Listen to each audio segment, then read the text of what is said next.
Pada pertengahan April 2014 lalu, tepatnya tanggal 17 hingga 25, rombongan artis seperti Teguh Wisnu, Tika Ramlan, Umar Lubis, Ori Fitrio, dan pasangan pengantin baru Dude Harlino dan Alisa Subandono menunaikan ibadah umroh ke Tanah Suci Mekah. Beragam kisah dan cerita pun terangkai saat mereka berada di Tanah Suci tersebut. Bagi Teguh Wisnu dan Alisa Subandono, ini adalah pengalaman pertama mereka menjejakkan kaki di Mekah. Keduanya mengaku sangat takjub saat pertama kali melihat Ka'bah.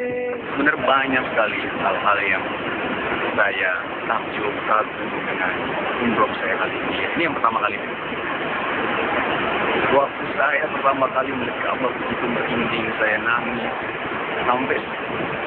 sampai mungkin tiap putaran saya nangis, terus saya ingat dosa-dosa saya dan minta permintaan banyak kepada Allah Subhanahu Wa Taala. Tapi itu membuat saya nangis terus gitu ya. Karena ini umroh yang pertama, jadi sangat berkesan ya. Gitu ya, alhamdulillah bisa menginjakan kaki di Tanah Suci. Pertama kali saya lihat Ka'bah di mana? Ikan air mata karena rasa dekat banget sama Allah dan rasa ya mudah-mudahan nanti lagi kita bisa datang lagi ke sini. Cuma kemarin kan pertama kali nggak mau menyanyiakan semuanya, jadi sangat berkesan sih. Iya, berkesan banget. Bagi Alisa Subandono, pengalaman pertamanya berumroh memang terasa sangat istimewa. Pasalnya ia menunaikannya bersama sang suami, Dude Harlino. Selain takjub, ada pengalaman spiritual lain yang dirasakan Ica di sana, yakni saat memasuki Gua Hiro bersama sang suami.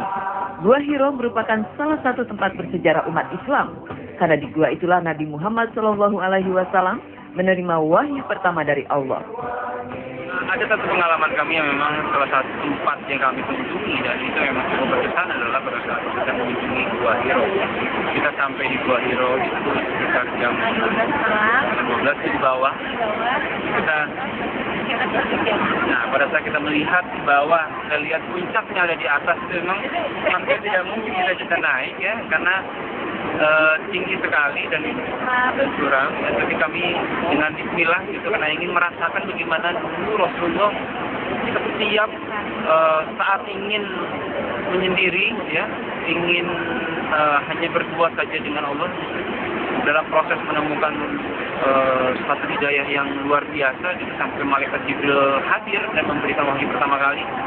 Akhirnya kami mulai melangkahkan kaki satu anak tangga sampai akhirnya di puncak tertinggi ya dari Jabal Nur, kemudian melihat pemandangan di atas dan masuk ke dalam Gua Hiro yang ternyata tidak besar ya, hanya muat satu orang di dalamnya, dan masuk ke dalamnya itu di antara dua batu besar sebenarnya. Jadi kita harus agak sedikit menahan nafas ya, mungkin karena alhamdulillah belum terlalu maju, jadi memang masih diuntungkan karena agak sempit sekali. Dan bisa dibayangkan bagaimana dulu Rasulullah naik ke atas Jabal Nur, tidak ada tangga ya, tidak ada cahaya seperti sekarang, kota Mekah yang sangat terang sekali, dan berdiam di sana. Dan bagaimana Khadijah mengantarkan makanan kepada Rasulullah, dan sebagai perjuangan yang luar biasa seorang istri, kemudian sampai akhirnya malaikat Jibril hadir. Bayangkan ketika wahyu pertama kali, kemudian Rasulullah merasa panas dingin, kemudian lari terus ke bawah balik ke rumah, dan itu satu hal yang luar biasa. Jadi, dan memang yang paling unik adalah di Gua Hiro itu ada satu lubang kecil sekali yang langsung mengarah kepada Ka'bah gitu. Jadi Allah sudah mengatur sebenarnya tempat yang memang istimewa. Allah sudah tunjuk untuk Rasulullah memang untuk mendapatkan wahyu. Jadi kami tidak lepas mengagungkan kebesaran Allah, karena Allah sudah menyiapkan segalanya ya, dan memang itu sangat luar biasa. Lain Dude Harlino dan Alisa Subandono, lain pula Teguh Wisnu. Suami Shirin Sungkar ini mengaku ada peristiwa yang membuatnya menangis terseduh-seduh, yakni ketika pertama kali Wisnu dapat mencium batu Hajarul Aswad. Begitu banyak air mata haru dan bahagia yang ditumpahkan Teguh Wisnu saat menunaikan ibadah umroh di Tanah Suci. Selain mencium Hajarul Aswad, Wisnu kembali meneteskan air mata manakala berziarah ke makam Rasulullah. Kita setelah di Hijr Ismail, tidak tahu kenapa tiba-tiba tercetus untuk kita coba ya untuk cium Hajarul Aswad, dan kita coba aja deh. Mudah-mudahan Allah memberikan kita kesempatan untuk mencium Hajarul Aswad. perjuangannya memang cukup berat untuk mencemari Raswat. Tapi intinya kami ya, saya, Gude, Rio, Mas Denny, itu mencoba untuk tidak menzalimi orang, walaupun itu desak-desakan gitu. Berusaha untuk tetap berusaha tidak menzalimi orang, tapi berusaha untuk mencemari Raswat. Bagi Teguh Wisnu, menunaikan ibadah umroh dan menjejakkan kaki di tanah suci ibarat impian yang menjadi nyata. Di antara sekian banyak tempat di Mekah dan Madinah, Masjid Nabawi merupakan salah satu tempat yang sangat ingin dikunjunginya. Pertama kali ke makam Rasulullah SAW, perasaannya begitu terharu, sedih, karena langsung mengingat jasa beliau. Ini melihat untuk pertama kalinya saya ke Tanah Suci. Kalau di sini di Madinah, di Masjid Nabawi, pengalaman yang begitu luar biasa. Tidak bisa dipungkiri, ini adalah salah satu hal impian saya untuk bisa ke sini. Dan alhamdulillah dikabulkan sama Allah, diberi kesempatan, diberi nikmat sehat, diberi nikmat waktu yang senggang, bisa hadir di sini.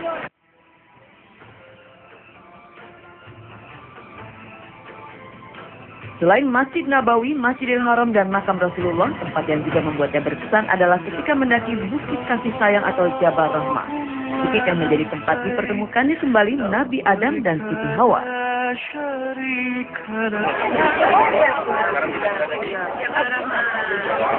Ini adalah tempat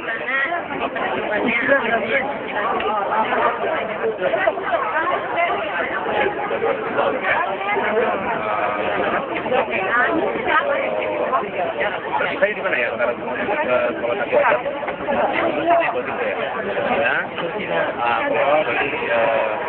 tidak ya, jauh sekali dengan kereta. Sekarang kita naik atas ya. Yuk.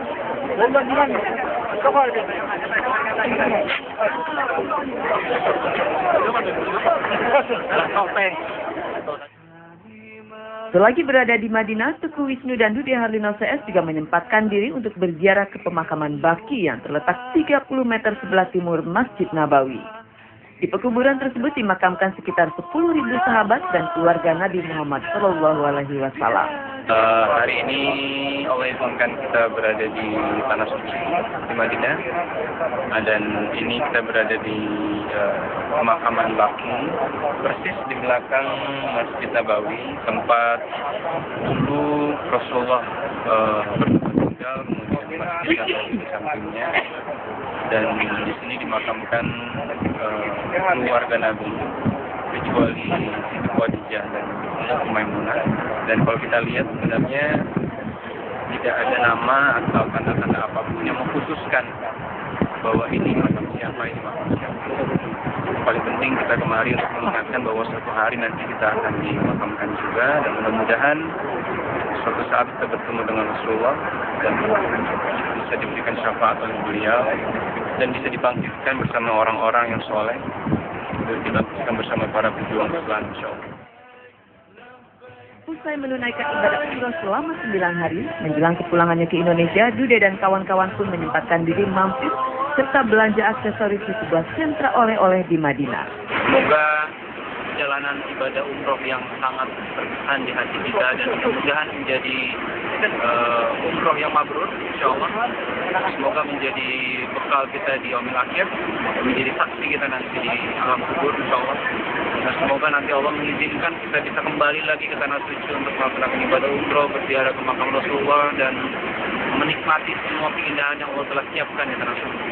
Dan mudah-mudahan ini perjalanan yang membawa keberkahan bagi kita semua, membawa kita menjadi umat Rasulullah yang pandai bersyukur selalu, dan panjang umur, semoga supaya bisa kembali terus menikmati indahnya nikmat yang Allah berikan di Tanah Suci. Mudah-mudahan, dan mohon doa untuk kita semua, semoga kita semua sebagai bangsa Indonesia, ya, kita juga mendoakan semoga Indonesia menjadi negara yang lebih baik, insya Allah menjadi negara Islam terbesar, yang umatnya juga taat kepada Allah luar biasa. Semoga derajatnya diangkat, mudah-mudahan. Amin ya rabbal alamin.